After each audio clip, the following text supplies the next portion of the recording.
Some machines get old. These ones got legendary. Picture a baler that sat forgotten in a barn for 20 years. One flat tire, dusty paint, and the moment somebody greased it and turned the flywheel by hand, it tied a perfect knot like no time had passed. That's not a fluke. That's engineering that flat out refuses to quit. Today we're counting down 10 square balers so stubbornly reliable that farmers still trust them decades after the factory stopped building them. Let's roll. Number 1. John Deere 14T. We start in the mid-1950s, right around 1954, when John Deere rolled out the 14T, the very first twine tie baler the company ever built. Before this, Deere's balers like the 116W and 114W shot their bales out the side and tied them with wire. The 14T changed everything. It packed hay the way we still recognize today, and it did it with a mechanical simplicity that turned out to be its superpower. Here's the thing about the 14T. It's stupidly hard to kill. These machines are now 60, 70 years old, and you'll still find them behind small tractors every summer, thumping out bales like it's 1958. Farmers tell the same story over and over, a 14T that sat in a shed for 14, 15, even 20 years, and after a little oil and grease it fired right back up and started tying again. One owner described buying a neighbor's 14T that had been parked for 2 decades, still with the old man's shear pins, grease gun, and owner's manual sitting in the toolbox exactly where he'd left them. He rolled it over by hand and it tied. Now, it's not fast. Anybody who's run a 14T next to a modern New Holland will tell you it's a slow, patient machine that wants light windrows and a steady pace. But slow isn't the same as fragile. The 14T is fixable with the manual, a wrench, and a Saturday afternoon. Parts still turn up, and that combination of dead simple design and near indestructible build is exactly why it earns the #1 spot on the list of balers that just won't die. Number 2. New Holland Super 77. If John Deere gets credit for one branch of the family tree, New Holland practically planted the whole forest. Back in 1938, the New Holland automaton became one of the first successful pickup balers that could tie twine around a bale automatically, though it still needed a person riding on board to babysit the knotter. That machine was so successful it basically pulled the company back from the edge of bankruptcy after the Great Depression. That lineage led to the Model 77 in 1949, and then to our star, the Super 77. Sold from late 1953 into 1957, the Super 77 arrived at exactly the right moment. Twine had just overtaken wire as the tying material farmers actually wanted, and the Super 77 was built to run it. New Holland had spent years refining the knotter, the packer, and the feeding system on these early machines, and it shows. What makes the Super 77 a survivor is the same thing that makes all these old New Holland survivors. The knotter design was so sound that the company kept iterating on the same basic idea for decades. Mechanics who learned on the 77 could walk up to a baler built 20 years later and still understand it. That institutional knowledge plus a mountain of interchangeable feeling parts across the model line kept these machines working long after they should have been scrapped. Find a Super 77 today that's been cared for, and it's not a museum piece, it's a working baler that helped write the rule book everybody else copied. Number 3. International Harvester McCormick 46 and 47. Let's give International Harvester its due, because IH was in the pickup baler game early and stayed competitive for decades. Their first pickup baler was the McCormick Deering No. 15 back in 1940, a wire tie machine that needed 2 people to run it, which made it a bit of a handful. Then in 1944 came the No. 50T, IH's first twine tying pickup baler, powered by its own 4-cylinder engine. That heritage flowed down into the McCormick 46 and 47, the balers that a whole generation of farmers cut their teeth on. These are genuinely old machines now, and the original knotters were lower capacity than what came later. But here's the fascinating part. They were built well enough that plenty of owners in the 1970s bothered to retrofit them with the newer all-twine knotter system rather than replace the baler entirely. When people spend money upgrading a machine instead of junking it, that tells you the bones were good. You'll still hear farmers talk about an ancient IH 37, 46, or 47 that belonged to their grandfather, a machine that will, as one put it, make a preacher cuss when it decides not to tie and then turn around and work flawlessly for 1,000 bales. That's the personality of these old IH balers, cantankerous, absolutely. But they've outlived their original owners and they're still small-scale workhorses on farms today. A baler that's been passed down 3 generations has more than earned its place here. Number 4. Massey Ferguson 124. The Massey Ferguson 124 doesn't win any beauty contests. Farmers describe it as crude, even a little agricultural looking next to a sleek Deere or New Holland. But crude and reliable are old friends, and the 124 is proof. Here's a detail a lot of people don't realize. The Massey Ferguson small square balers of this era were built by Hesston, one of the most respected names in hay equipment. That Hesston DNA gave the 124 a knotter and a feeding system with a reputation for just working. The MF knotter operates differently from the John Deere or New Holland design, which trips up modern mechanics who've never seen one. But once it's set right, it ties bale after bale without drama. Owners consistently report the same experience, a 124 that got minimal maintenance beyond being parked in a shed and yet gave very few problems compared to fussier machines. One of its quiet advantages is that it has no twine wipers or tucker fingers to jam you up, and it'll drive straight through heavy double windrows that would snap a shear bolt on other balers. That's the mark of a tough, forgiving machine. The one real knock against the 124 today is parts. With AGSO handling the supply chain now, components can be expensive and slow to arrive, and few dealers keep them in stock.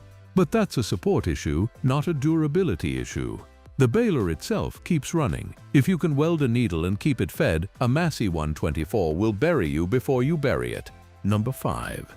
John Deere 336. Now we get to a machine that people genuinely call one of the best square balers ever made. The John Deere 336. Built from 1972 through 1980, the 336 hit a sweet spot of simplicity, ruggedness, and John Deere's famously deep parts support that keeps these things alive half a century later. The numbers people put through these balers are almost hard to believe. Farmers routinely talk about running 10,000, 20,000 bales through a 336 and then mention that it's still going today. One owner put roughly 12,000 bales through his before upgrading, and plenty of dairies and hay operations ran their 336s into the ground and beyond, and the machines just kept tying. As one longtime baler operator put it, the 336, along with the 327 and 328 of the same family, were the kind of balers you'd see still working after decades. Genuinely impressive. Is it perfect? No. The 336 has a modest pickup width and lower capacity than the bigger 346, 347, and 348 that came after it, and if you overload it, you'll be shaping some crooked bales. But those are trade-offs of a simple design, not signs of a weak one. The reason the 336 makes this list is the same reason it's still on farms. It's a simple, rugged baler that a reasonably handy person can keep running forever, backed by the best parts availability in the business. Deere built a legend and didn't even seem to be trying. Number 6. New Holland 273. Hayliner. If there's one belayer that defines the phrase "refuse to die," it might be the New Holland 273 Hayliner. There's an old saying among hay farmers, if you spot an ancient, reliable-looking belayer still working in a field, there's a very good chance it's a New Holland, and more often than not, it's a 273.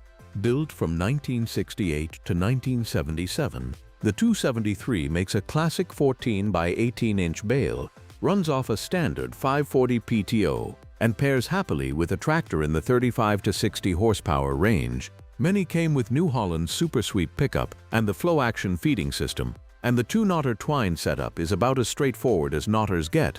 Once you time it correctly, it ties bale after bale without complaint. The genius of the 273 is its simplicity combined with the sheer availability of parts and knowledge. These balers were made by the thousands for years, and nearly every farm mechanic in hay country knows how to work on one. That means when something does wear out, and after 50+ years things wear out, you can actually fix it. Nobody's scratching their head wondering where to find a part or which way a knotter's supposed to turn. Yes, most 273s out there have seen a hard life, so anyone you buy needs a careful inspection. But for a farmer who isn't afraid to turn a wrench and wants a machine that just plain works, the value and the proven track record of the 273 are almost impossible to beat. It's the definition of a classic workhorse. Number 7. International Harvester 440 and 445. Let's cross the Atlantic for this one, because the International Harvester 440 and 445 were British-built balers that earned a serious reputation for toughness and, more importantly, capacity. Their predecessors, the B45 and B47, had already been extremely popular and reliable machines. But when IH struck gold with the 440, they took it up a level. The 440 wasn't just sleek and efficient for its day. It was a genuinely high-capacity machine capable of baling around 20 tons of material an hour. For the era, that made it ideal for larger operations that needed to move serious tonnage without the baler falling apart. And these machines didn't fall apart. The 445 that followed carried the same reputation forward. You still hear farmers swear by the IH inline balers of this family. The recurring theme in their stories is a machine that's visibly worn out, decades of hard use showing on every surface, and yet still makes a perfect bale if you know how to run it. That's the hallmark of a design that was overbuilt from the start. When a baler can look completely used up and still perform, the engineering underneath was clearly built with a huge margin of safety. The 440 and 445 represent something important, the point where baler design became standardized and refined, with the offset pickup and the efficient layout we now take for granted. IH built these things to work hard for a long time, and the ones that survive are still doing exactly that. Number 8. Hesston 4590. Time to talk about the inline design, and nobody did it better than Hesston. The Hesston 4590 is an inline small square baler, meaning the pickup runs straight under the machine and you straddle the windrow rather than pulling off to the side, and it built a cult following for one reason above all: bale quality. Ask anyone who's run a 4590 and you'll hear the same words: consistent, brick-like bales with excellent leaf retention. The inline feeding lets the hay pack evenly, so every bale comes out nearly identical, which is a huge deal if you're feeding them into an automatic bale wagon that needs uniform bales to stack properly. Owners routinely say that once they switch to a Hesston inline, they'd never go back. But here's the real refuse-to-die angle. The 4590's design was so fundamentally sound that it essentially never stopped being built. The same core machine kept getting sold under new badges for decades, as the Massey Ferguson 1839 and as the Case IH 8545 up until around 2001. When a design survives that many rebrands with only minor changes over the years, it's because there was nothing meaningful to fix. Parts stay available precisely because the machine kept evolving instead of dying. Owners describe running Hesston inlines for 10 years or more with no real trouble, making perfect bales the whole time. Feed it a reasonable windrow, keep it maintained, and a 4590 will outlast machines twice its size. It's a quiet legend, and it earned its spot. Number 9.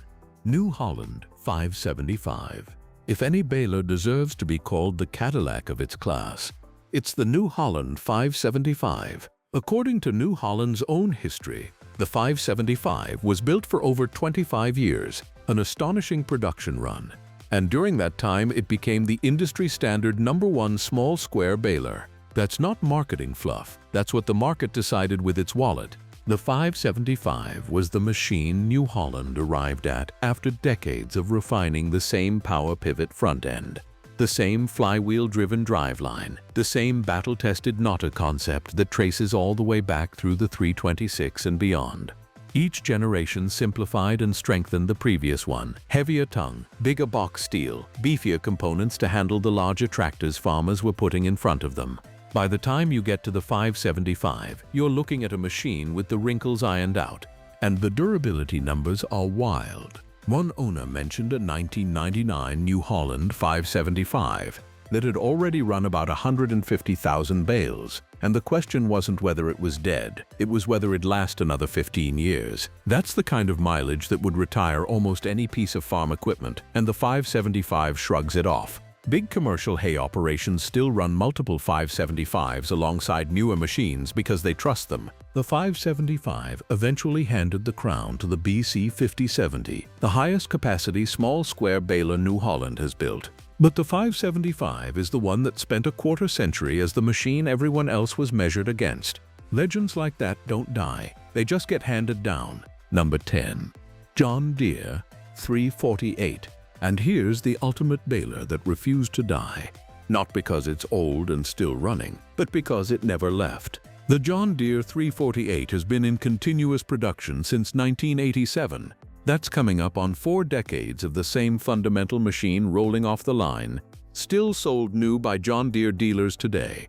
Think about what that means. A design from the Reagan administration introduced the same era as the first cell phones and the original Nintendo is still the machine John Deere sells to farmers in the current model year. And the reason is simple, they got it right the first time. The 348 has had very few updates since it was introduced because it never really needed them. When engineers barely touch a product for 30+ years, that's not neglect. That's a machine that arrived nearly perfect. The specs back up the reputation. The 348 runs at up to about 93 plunger strokes per minute, makes the classic 14 by 18-inch bale with adjustable length, and can pump out somewhere around 70 bales an hour in good conditions. It needs a fairly modest tractor to run, and it's praised again and again for durable construction, minimal repairs, and a smooth, reliable ejection system. The heavier flywheel and the wide pickup with tons of teeth let it eat heavy windrows that would choke smaller machines. Farmers who run 348s alongside New Holland 575s and BC 5070s will tell you the Deere makes the prettiest, most perfectly square bale on the field, the kind of bale that fetches a premium price. It's the baler that's simultaneously an antique design and a brand new machine you can buy tomorrow. Nothing on this list better embodies a square baler that refused to die than the one John Deere simply never stopped building. If you've run any of these balers, drop the model in the comments and tell us how many bales it's tied. And if there's a stubborn old machine on your farm that refused to die, I want to hear about it. Thanks for watching.